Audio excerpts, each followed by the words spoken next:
There. Hey, Simon, can you hear me? Can you all hear us? Great. So, Simon is my old friend, not so old, but old-ish.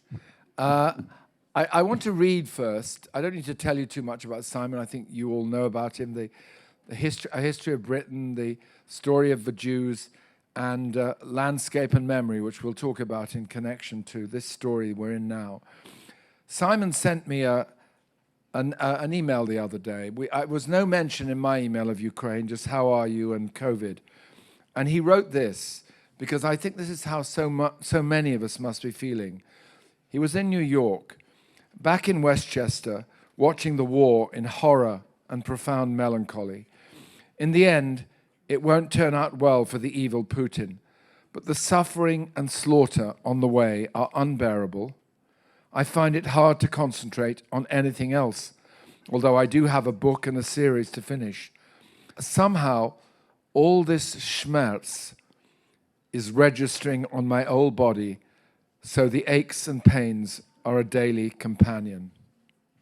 You know what schmerz is? That's unbearable pain.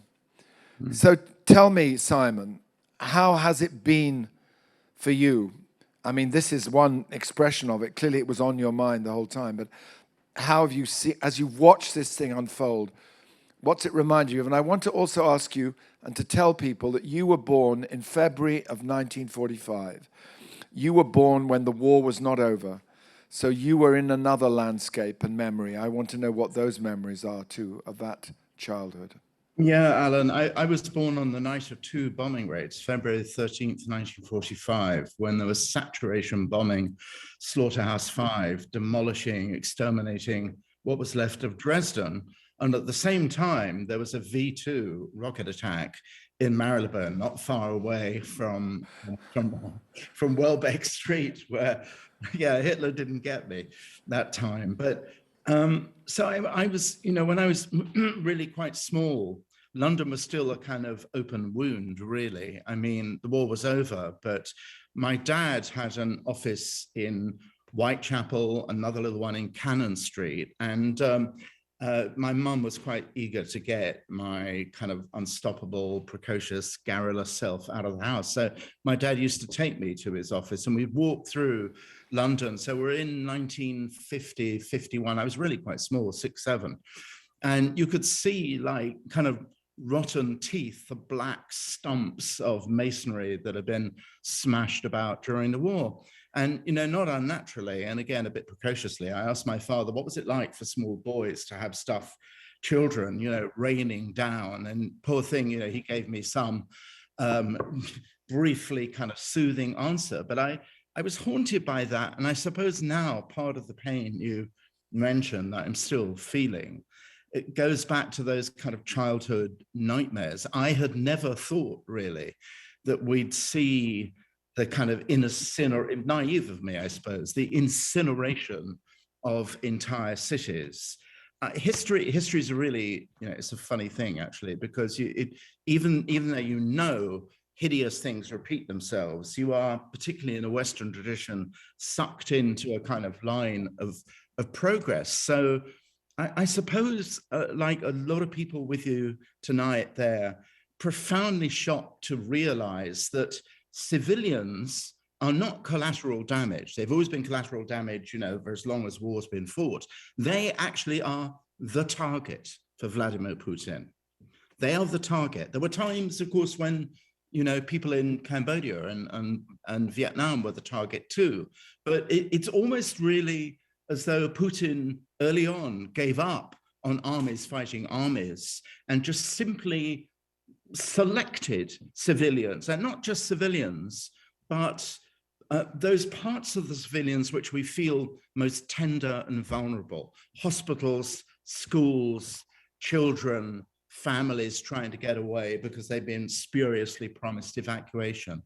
That is something which, whatever one knows about history, however pragmatic and cynical one is, still is a horrifying illumination of the cruelty that human beings can inflict on each other. People should know that your mother Gertie, her family came from Lithuania.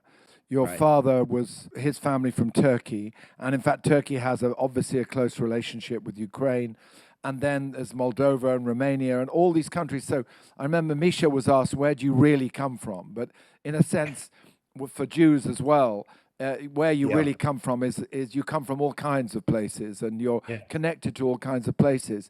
I talk particularly about landscape and memory. I mean, the figures, Simon, which have been discussed tonight. I mean, 4.5 million refugees, a Yeah. million children at least. Can you imagine the torment of leaving your home, the place where you belong? This word belonging seems to me something that the Ukrainians have, with a vengeance, told us. We belong to this place.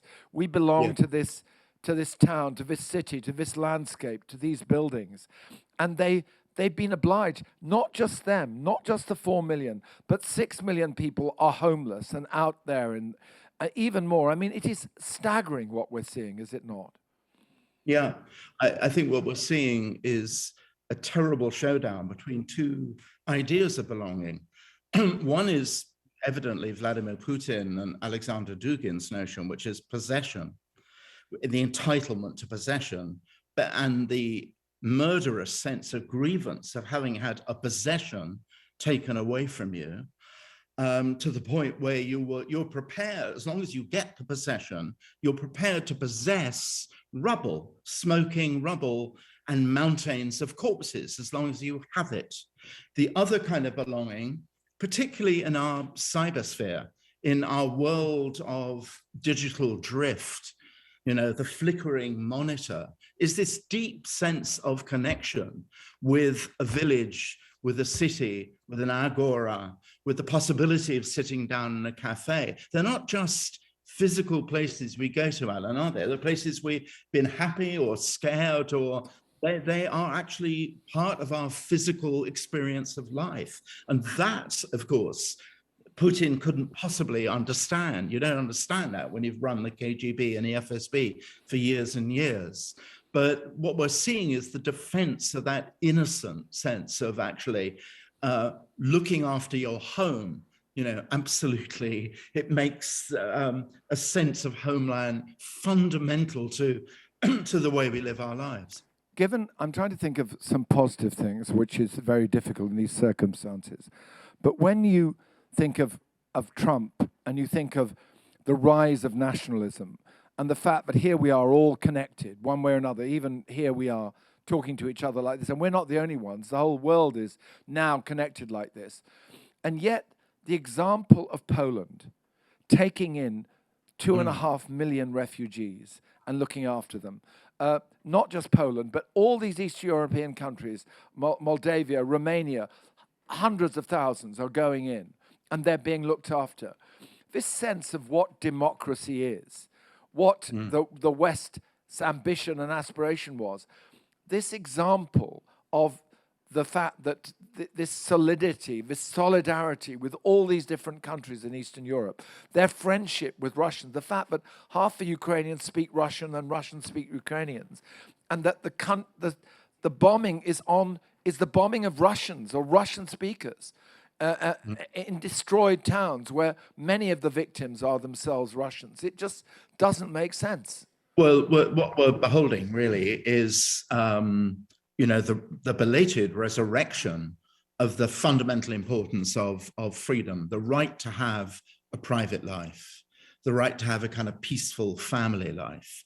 The bet that tyranny makes, that authoritarian regimes make, first of all, is that people will be drunk on scapegoating enemies they imagine to be in their midst. That's true of the Trump political campaign. It's true of Putin right now. But the bet is that no one really cares that much about democracy or freedom or individualism, providing they get the latest washing machine or providing the calendar of shopping rolls round. And the only good thing one can say really about the extraordinary phenomenon you've just outlined is that it's woken us up from a sort of sense of anomie, a sort of sense that democracy is really stale, decrepit, declining, not about very much, simmering with all kinds of injustices. We know it is. But, when push comes to shove, What the Ukrainians are fighting for and what Russian speakers inside Ukrainian want is not to be part of that autocratic tyranny. That illiberalism is going to be doomed, not free, not democratic freedom. So Volodymyr Zelensky is right. This is being fought for all of us. And we pray that we don't actually have to go to the trenches ourselves, but it may come to that. Yeah. I know you've got a poem that you might read to us before you leave. It's a short one. And I thought that in the midst of despair and tragedy, it's called Incantation. I wanted to read something positive by somebody who understood very well and lived through the experience of the last war. That's the Polish-Lithuanian poet Czesław Miłosz. Incantation. Human reason is beautiful and invincible. No bars, no barbed wire, no pulping of books. No sentence of banishment can prevail against it. It establishes the universal idea in language and guides our hands so we write truth and justice with capital letters, lion oppression with small. It puts what should be above things as they are. It is an enemy of despair and a friend of hope. It does not know Jew from Greek or slave from master, giving us the estate of the world to manage. It saves austere and transparent phrases from the filthy discord of tortured words. It says that everything is new under the sun, opens the congealed fist of the past. Beautiful and very young are philosophia, philosophy, love, wisdom, and poetry her ally in the service of the good. As late as yesterday, nature celebrated their birth. The news was brought to the mountains by a unicorn and an echo. Their friendship will be glorious. Their time has no limit. Their enemies have delivered themselves to destruction. Thank you, Simon. Thank you for being with us today. Thank you. Thank you, everybody, for being there. Slava Ukraini.